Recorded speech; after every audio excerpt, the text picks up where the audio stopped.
So I am in the middle of the desert. I am driving back from Las Vegas. I guess I can take my glasses off. I just spent the last several days at CES, and last year I drove to Vegas. This was like summer of 2012, so a year and a half ago, I guess. And this place was just being built. It was just towers at the time, and I had no idea what it was, and it bugged me for like a year.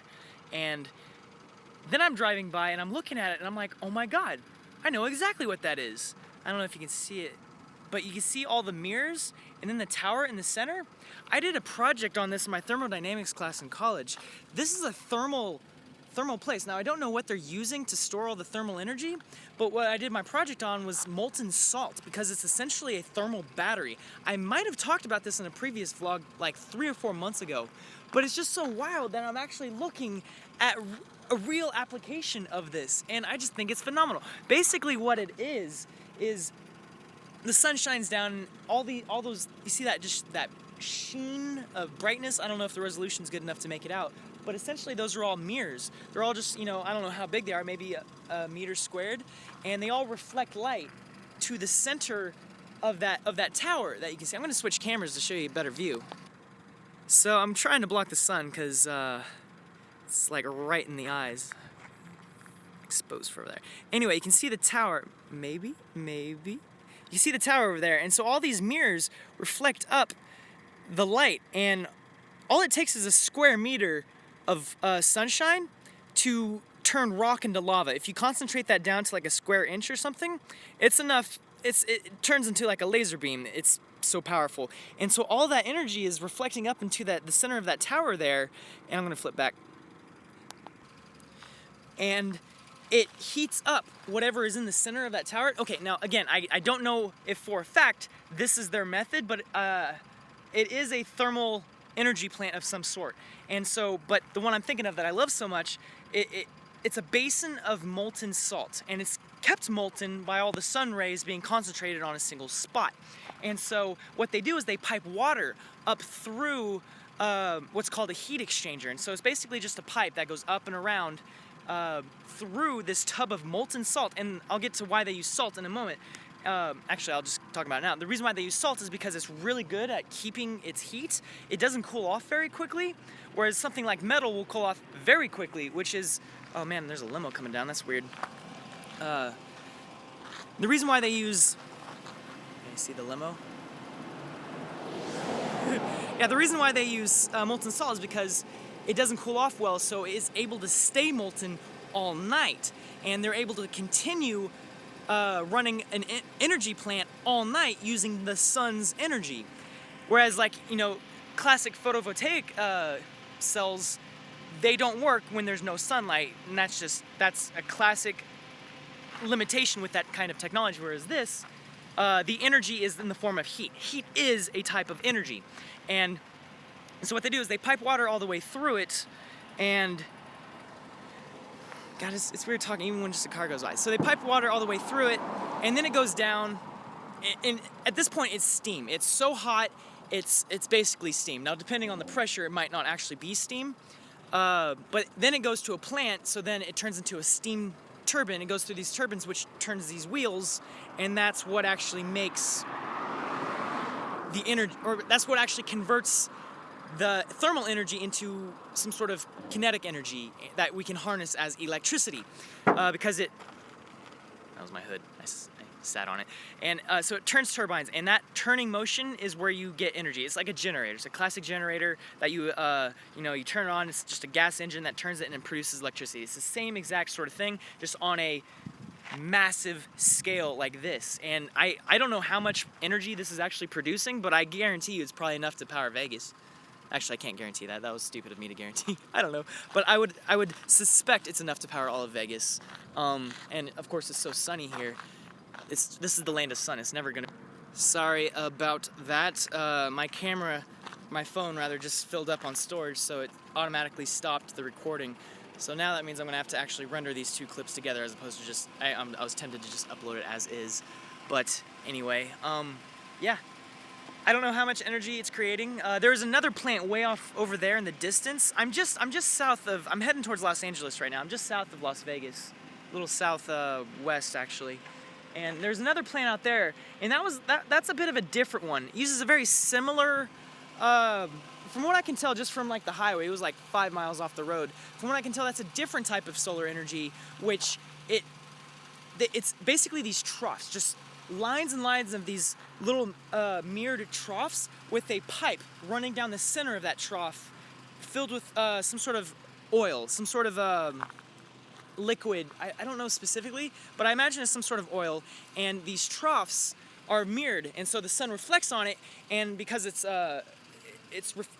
curved in just the right way, that the focal point is where this rod goes through, and that it's the same exact parcel. Heats it up, that goes through and powers a steam engine of some sort. But that way they just have layers upon layers, and just rows rather of these troughs that heat up the oil, whereas this is all one center point. And the advantage of this is that it works well overnight. They can continue. They lose efficiency come morning. Like, say this is your efficiency, it's at peak during the day, and then it starts leveling off at night. And then by the morning, it starts leveling off and then comes back. But it never actually stops. Whereas that, it would cool off way too quickly during the night, and so you'd probably just lose efficiency, or like running altogether by the time, a few hours into the night, I'd imagine. So yeah, anyway, I just wanted to talk about that stuff because it's one of my favorite things. We talked about that in thermodynamics, heat transfer, I think. No, thermo. Yeah, thermo, when I was in engineering school.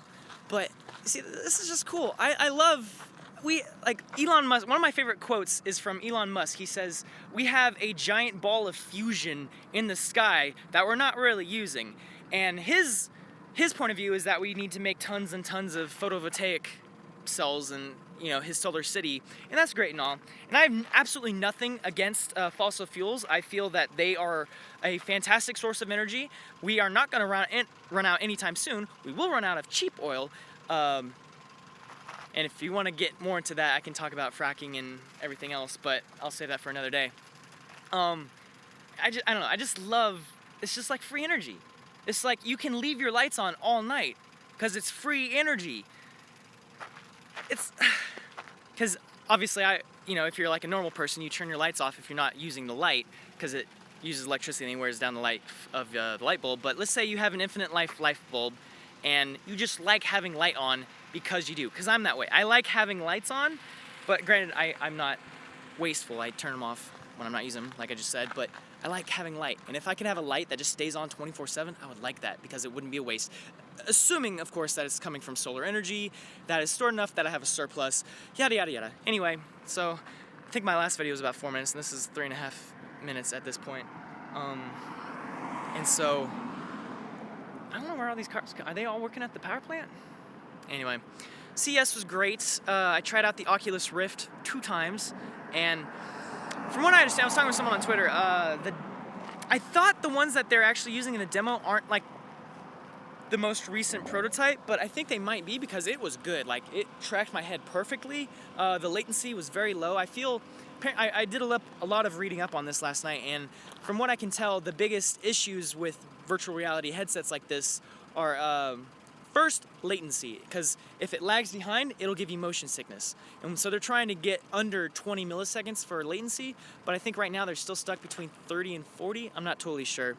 But anyway, the demo one was great, so I'm literally gonna just buy the dev kit and just have that because all the games are pretty much free, I understand, right now, because they're all just demos. They're all just like, hey, here's a cool concept, proof of concept sort of type stuff, and then it's just, when the games finally do come out. The game I played here at CES was Eve Valkyrie, which...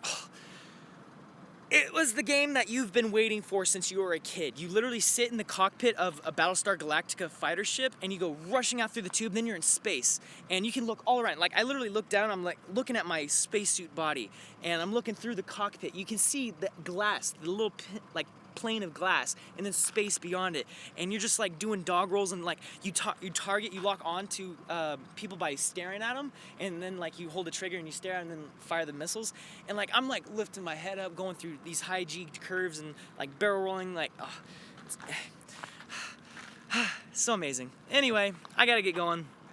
this is a good enough break. I got another 3 hours or so to go to drive to Los Angeles. Oh, so I'm not going to show you right now, but I have a Red Epic in my trunk. My friend Richard Ryan had brought his camera out for a SHOT Show, which is next week. And apparently his partner, who actually I think owns the camera, they both own a Phantom camera, but I think the other guy's the one who actually owns this. Anyway, they both use it. He needs it for a shoot this weekend, and Richard was like, crap, I just brought it to Vegas. You told me you didn't need it. And yeah, anyway, so I'm driving it back. So I've got, you know, a lot of liability in my trunk at the moment. Just fun fact. I'm not even gonna use it, but it's fun having it in your possession. Even, yeah. Anyway, that's all. I'm probably just gonna get home, edit this together. And when I say edit this together, I'm just gonna join the two and export. I might even just do this on my phone on the drive home, because I would rather upload it from my phone.